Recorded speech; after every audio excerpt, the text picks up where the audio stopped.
Surat railway યાર્ડમાં જુગારધામ પર એસએમસીનો દરોડો, 26 આરોપીની ધરપકડ, 5.67 લાખનો મુદ્દામાલ જપ્ત કરવામાં આવ્યો.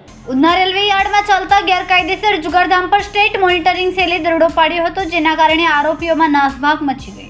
આ કાર્યવાહી દરમિયાન એસએમસીની ટીમે 26 આરોપીની ધરપકડ કરી, જ્યારે 5 આરોપીને વોન્ટેડ જાહેર કરવામાં આવ્યા.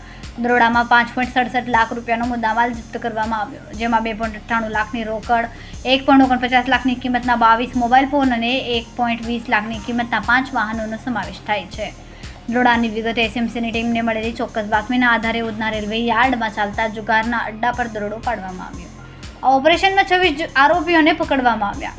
દરોડા દરમિયાન 5 આરોપીઓ નાસી ગયા, જેમાં સાન્ની, ભાસ્કર પાટીલ, અજ્જુ અલી, હકીમ અલી સૈયદ, સદામ અને દિકાના નામ શામેલ છે.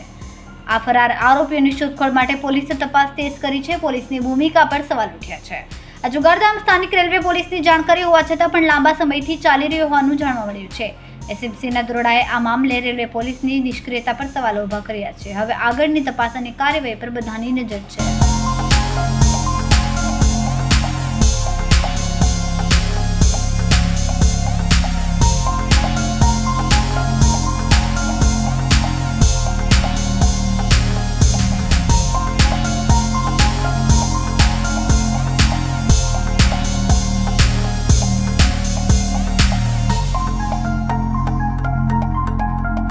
અમારા વિડીયોની નવી અપડેટ મેળવવા માટે સબસ્ક્રાઇબ કરો માનવ પ્રભા ન્યૂઝ ચેનલને. બેલ આઇકન ક્લિક કરો લેટેસ્ટ વિડીયો સૌથી પહેલા મેળવવા માટે.